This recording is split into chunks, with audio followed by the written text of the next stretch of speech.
Oke, materi kita kali ini itu desain yang terakhir ya atau alat bantu yang terakhir di dalam melakukan perancangan yaitu desain database ya. Nah, ini adalah capaian pembelajaran kita di mana kita akan mengubah bentuk logis ke perancangan model fisik dari database yang akan kita implementasikan. Nah, seperti yang saya jelaskan sebelumnya bahwa tugas Anda itu adalah membuat di PPL ya. Di sini semua Anda sudah belajar cara membuat ini. Ini adalah materi yang terakhir ya sebagai materi atau tools alat bantu di dalam melakukan perancangan yaitu desain database. Nah, materi yang akan saya jelaskan ini itu kita akan menggambarkan tabel ya atau desain database itu berdasarkan IRD yang sudah Anda buat atau Entity Relationship Diagram yang sudah Anda buat sebelumnya. Ya, kan Anda sudah selesai sampai dengan membuat Entity Relationship Diagram. Nah, apa saja langkah-langkah yang harus Anda perhatikan? Yang pertama adalah mengubah satu entitas menjadi satu tabel. Artinya bahwa nama entitas itu sama dengan nama tabel. Ya. Kemudian mengubah atribut menjadi kolom. Nah, jadi atribut-atribut yang ada di IRD itu kita jadikan sebuah kolom. Kemudian yang ketiga, menentukan primary key dari atribut yang bersifat mandatory. Jadi kita setiap IRD kan ada primary key-nya. Nah, itu kita pisahkan dulu. Kemudian yang keempat, tambahkan foreign key.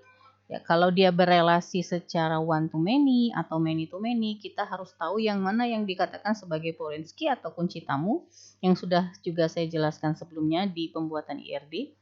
Kemudian yang kelima, apabila terdapat relasi N ke M pada pemodelan data, maka ubah menjadi satu tabel sendiri. Nah, ini artinya bahwa kalau ada kardinalitas yang relasinya many to many, maka kita bentuk menjadi tabel baru. Ya, di mana isi tabelnya yaitu foreign key dari masing-masing entitas. Ya, dari masing-masing entitas. Jadi kalau misalnya di IRD-nya ada 10 entitas, ada kemungkinan untuk desain database menjadi lebih dari 10 tabel. Kemudian yang keenam, apabila terdapat satu relasi one to many, maka foreign key-nya diletakkan di tabel yang relasinya satu. Nah, ini ya. Jadi kalau ada relasi one to many, foreign key-nya diletakkan di tabel yang relasinya satu. Kemudian yang ketujuh, apabila terdapat relasi one to one, maka foreign key-nya bebas diletakkan di antara dua tabel yang berelasi tersebut. Oh, kalau relasinya one to one, maka foreign key-nya bebas mau diletakkan di relasinya di mana, karena relasinya juga tetap one to one, gitu ya.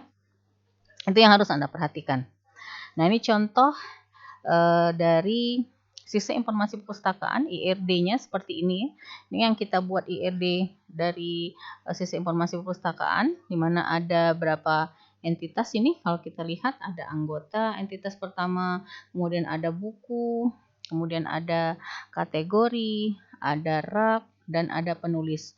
Nah, kalau kita lihat yang berelasi many to many itu contohnya misalnya dari anggota meminjam ke buku. Nah, ini kan relasinya adalah many to many karena ini menandakan bahwa kardinalitasnya itu adalah many. Begitu juga dengan buku dan penulis. Ya, begitu juga dengan buku dan penulis. Kemudian ini relasinya adalah macam-macam, ya bisa Anda lihat sendiri. Nah, bagaimana mengimplementasikannya? Contoh misalnya, nah ini desain database-nya, nah ya, ini adalah desain database-nya, di mana di sini adalah nama tabelnya, yaitu anggota, di mana primary key-nya itu adalah kode anggota beserta dengan atribut-atribut tambahan, ya. Kemudian primary key, kemudian ada tabel namanya buku, terdapat primary key-nya nomor buku, ada foreign key, ya ada foreign key nomor rak. Kalau kita lihat di gambar sebelumnya anggota dengan buku, coba kita lihat di sini. Nah, anggota dengan buku relasinya adalah kalau kita lihat di sini many to many. Nah, jadi relasinya adalah many to many, berarti posisi primary key dari buku dan posisi primary key dari anggota itu ada di dalam relasi meminjam. ya, dan seterusnya. Anda silakan pahami. Kemudian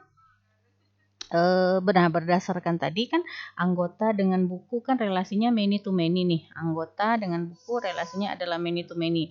Maka desain database-nya nanti dia seperti ini. Jadi meminjam yang merupakan relasi kita jadikan nama tabel yang baru, di mana isinya adalah primary key dari masing-masing entitas, yaitu dari entitas anggota dengan kode anggota, kemudian dari entitas buku dengan nomor buku.